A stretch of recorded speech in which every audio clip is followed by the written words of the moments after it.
Қыздарда өзөктүү маселе программасы студияда Нуржан Ташполотова. Бүгүнкү биздин тема эгемендүүлүктүн баасы. Студиянын мейманы легендарлуу парламенттин депутаты академик Жамин Акималиев. Саламатсызбы? Саламатсыз.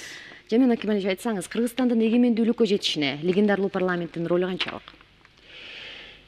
Легендарлуу парламент бул жерде өзүнүн тарыхый милдетин аткарды да.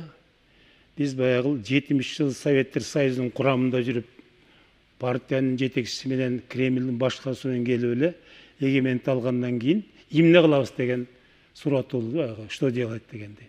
Мына ошондо жаңы көз каранды эмес, жаңы мамлекеттин укуктук жана саясий пайдубалын биз куруп бердик. Биринчи туңгуч президентти шайладык.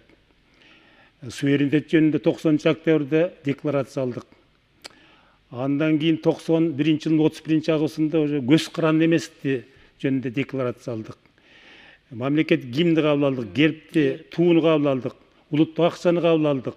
Анан сөз туңгуч биринчи конституцияны биз кабыл алып бербедик 1995 майда. Ошондо биз мамлекет кандай болот, эмнеден турат, кандай башкарыш керек, ушунун баарын биз жазып бергенбиз да.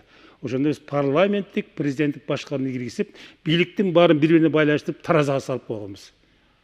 Чече турган тагдыр эл болчу, элге байлаштырып койгонбуз да. Ошондо акайып иштеп алгачкы 3-4 жылда таш тоогур кылып турду дагы жакшы болгон эле 1 жылдан кийин өзү кол койгон конституцияны теңирден тескери кылып, бүт бийликтин баарын президентке алып алгандан кийин ошондо ишибиз бузулду кетти дагы. Эгемендүүлүккө жетишкен тилегибиз ишке ашпай артта калдык да. Чынын айтканда бул эгемендүүлүк деген бул өзү эстен кетпес майрамда. Бул өзү эзелтен бери, кылымдан бери кыргыз эли тилеп келген өзүнүн оюнун ишке ашышы болуп атпайбы? Ошол эле илгерки Манас бабабыздан бери Кокон канды менен күрөшүп, 16 үркүндө курман болгон кишилердин эстелиги да бул өзү. Ошо бир нече жылдан бери айткан Кыргызстандын эгемендүүлүк үчүн күрөшүнүн жыйынтыгы ошо болду да. Биз ошону баягы мыйзамдык түрдө пайдубалын куруп туруп анан элге тапшырдык да. Бул өзү тарыхый майрам. Ошону биз эстеп, бирок муну баягы 8 мартта кыз келиндерди куттуктап унутуп калбагандай болду. Жылда эле бир эстебестен ар күнү эстеп туруп, ушуну биз ушунун маанисин жаштарга түшүндүрүш керек да. Жаштар ушул тууну нар көздөй көтөрүп кетиш керек.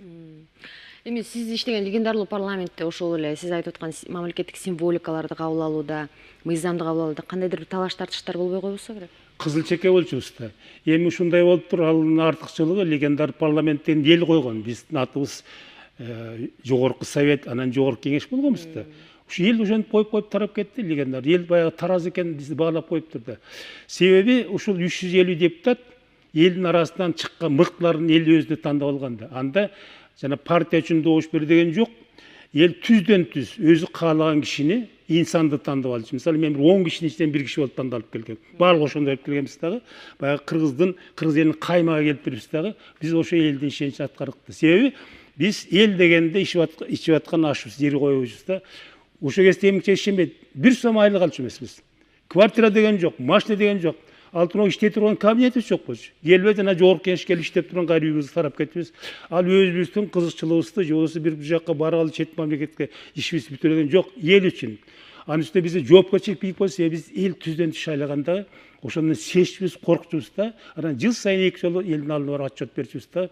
Ошону эл баалап туруп бизди легендар парламент деп, ал эми жана конституцияга келген соң ошондо 53 турган комиссия түзүлдү, депутаттык. Ошондо мен да кирип калдым. Комиссиянын төрагасы Акаев болду, орунбасары Шеримкулов болду. Биз конституцияны 2 жыл иштедик да. Азыркы кезде 4 башы иштеп кой өзгөртүп атышпайбы? Ошондон 9-алып. Биз классикалык түрдө эл аралык тажрыйба, элибиздин салтын алып туруп укмуштай конституция калганса, ошону бузбаш керек болчу. Мына мен көрүп атам азыр таптаза президенттик шайлоо деген болбойт экен. Мисалы Акаев менен Бакиев 15 жыл алды дагы биздин эмгебизди жеп кетишти. Кыргызстан өнүкпөй. Таптаза чыйкыл азыркы парламент деген бизге эрте экен. Бизге жүрүп отуруп көрөсүңөр, ушул аралашма парламенттик президенттик башкаруу болсо, мына ошондо бийлик тең салмак болот дагы, ыз учурда токтоп, элдин турмушу оңолот деген ойдомун да. Эми ошол учурда сиздерде да кубануу, толкундануу болсо керек, себеби канчалаган эми башкасы айтпаганда дагы мына көз жашыбыз калганыбыз ушул 31-август.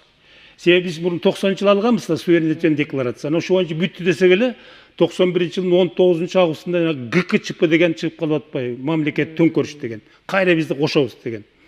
Анан ошону кыргыздар шакка отурду да БКЧК деп. Ошондон коркуп кеттик да, ошо 19 августта путч болду. Биз 31-12 күндөн кийин айттык.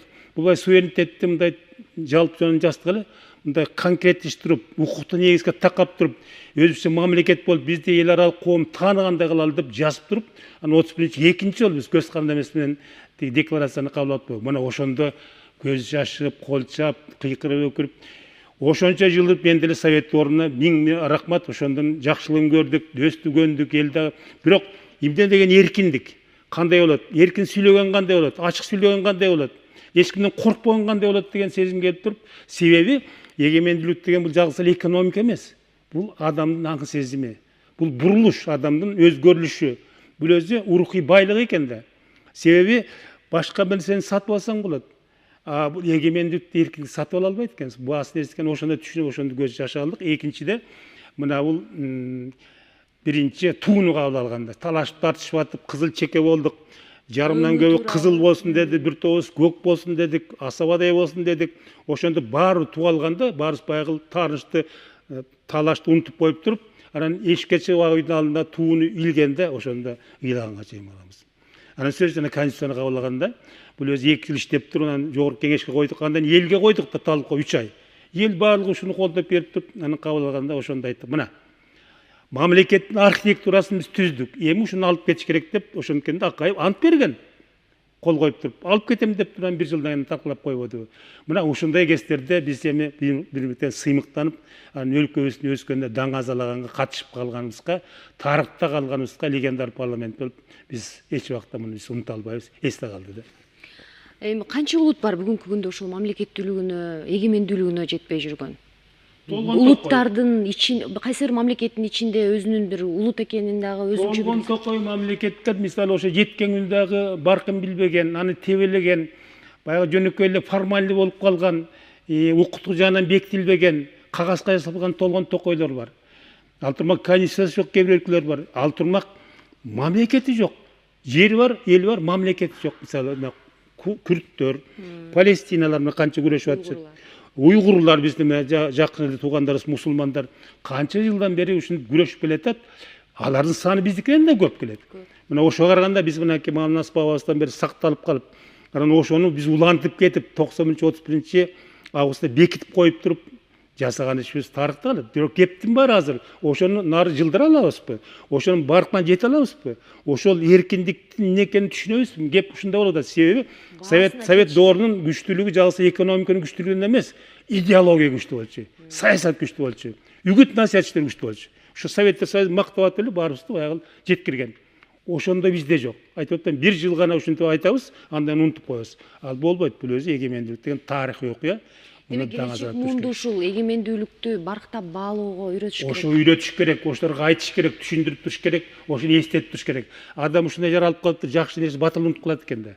Жаман нерсе унутуп, ошондон ушуну эстетип турбаса, анан эң негизги ошо жаштар ошо тууну көтөрүп кетиш керек нарбызды. Анда эмгектин баары талаа кетип калат да. Бул ойлоп жүрүшөт, жана асмандан түшүп калып атат депутаттар кабыл алган жок. Кылымдар бой келаткан кыргыздын тилегин ишке ашкандагы кербези да бул өзү. Анда Жамин Акималиевич, бүгүн студиябызга келип маек куруп бергениңиз үчүн сизге чоң рахмат. Сизге ишиңизге ийгилик. Майрамыңыздар менен. Келе жаткан майрамыңыз кут болсун. Урматтуу телекөрүүчүлөр, эфирде өзөктүү маселе программасы болду. Бүгүн биз эгемендүүлүктүн баасы тууралуу сөз кылдык. Бүгүнкү студиянын мейманы легендарлуу парламенттин депутаты академик Жамин Акималиев болду. Ала Тоо 24 каналынан алыстабаңыздар.